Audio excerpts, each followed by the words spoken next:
Vanakkam, Namaste, and blessings to everyone. This is Dr. Bhairavi Balasubramaniam, PhD, the Sky Priestess.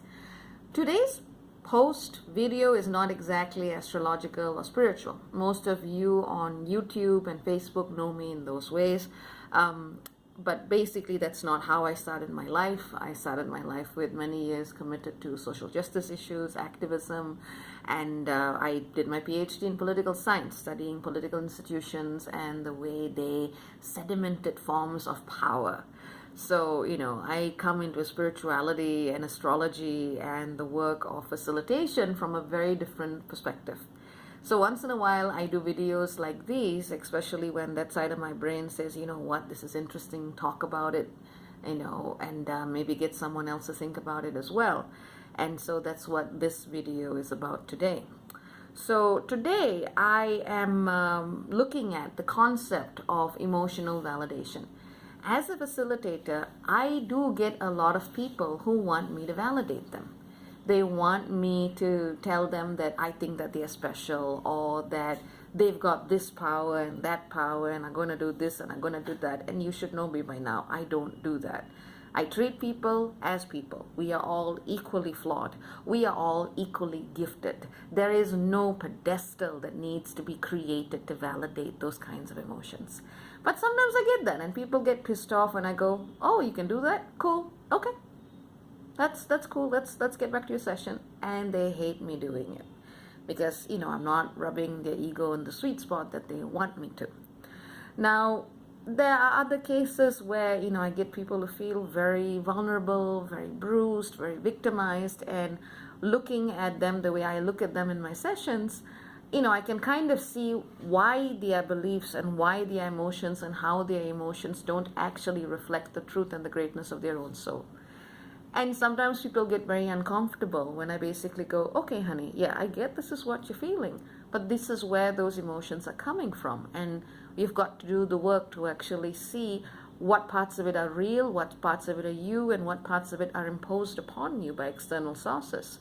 And more often than not, people who get that message after doing a lot of introspective self-work come to the realization that yes, what they were feeling at a certain time did not really reflect the truth of who they were and what it is they could aspire to in their lives. So in many different cases, I find people who come to me because they want me to tell them that their emotions are true and that they are real, and to somehow, get my validation and approval to ratify it so that they can continue doing whatever they're doing. And this is not the work that I do.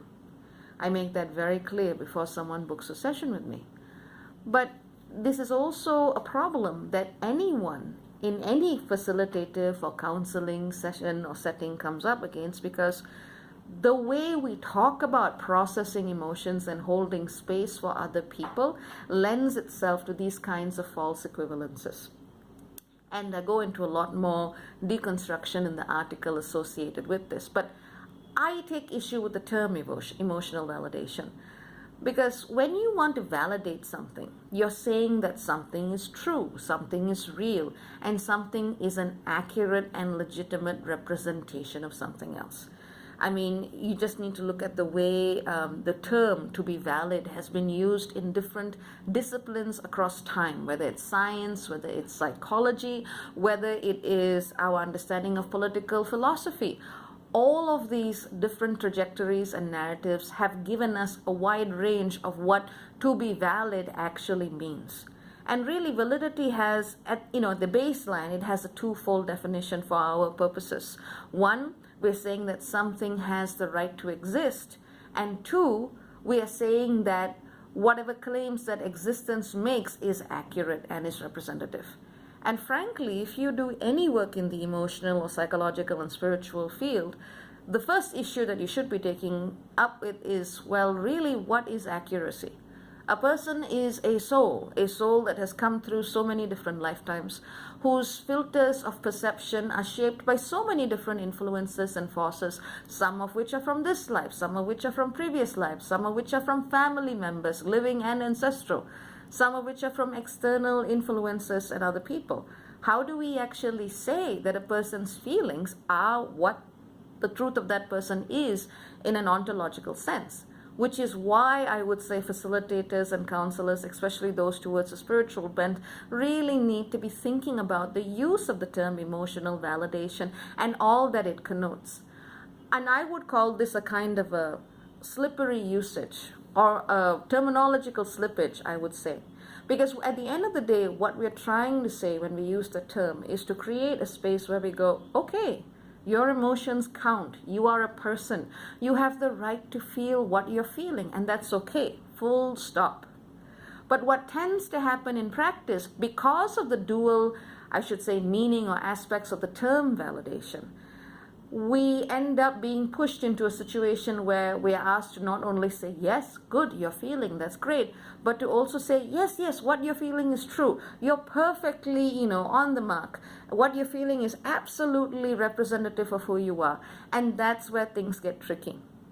Now, in some cases, what a person feels is absolutely in tune with what's happening. Their intuition could be leading them to the right place or preventing them from going from a place they shouldn't be going to. For example, if someone sees that someone's thrown a surprise party for them, they're happy because someone cares enough about them to do it. But at the same time, there's so many other cases where a person's immediate feelings is not really reflective of a deeper quality of their essence. Let's say someone's in a terribly damaging narcissistic relationship where, they're basically bonded together through trauma bonding, intermittent reinforcement, where they're kind of addicted or hooked onto one another through the highs and lows of, endorphin rushes and intense dramatic energies. Is what that person feels at any given time going to be truly reflective of who they are? Happy one day, terribly depressed another? That's kind of complicated. When someone's being gaslit to doubt their reality and sanity, are their emotions about their instability actually valid? In the sense of accuracy. They have the right to feel what they feel, but their own self-judgment and their own self-hatred that arises from it, are those actually accurate facets of themselves and their being? From a deeper perspective, it becomes very complicated to use that word. And so, if you think about anyone who's dealing with addiction, people who are addicted to substances, to other people, their emotions are going to get really riled up in defense of whatever it is they want to hold on to. So really, do we take not just their right to feel, but equally the idea that what they're feeling is absolutely right to be true? And that's where the terminological slippage happens. And that's why I feel that the term emotional validity, emotional validation really needs to be rethought, to be honest. What we're basically saying, I'm trying to make the difference between two aspects to this. There is an ontological reality which says that our emotions are real. And that's true. Whether you're being gaslit, whether you're being addicted to something, whether you've been told your entire life that you're worthless and you don't deserve anything and you feel that way, whatever your conditions are, your emotions are absolutely real. But when we start making normative claims on those emotions to say that what you feel is absolutely the truth, then we actually end up going into a very gray territory. So ontology tells us that we have the right to feel our emotions because they're real, they're there.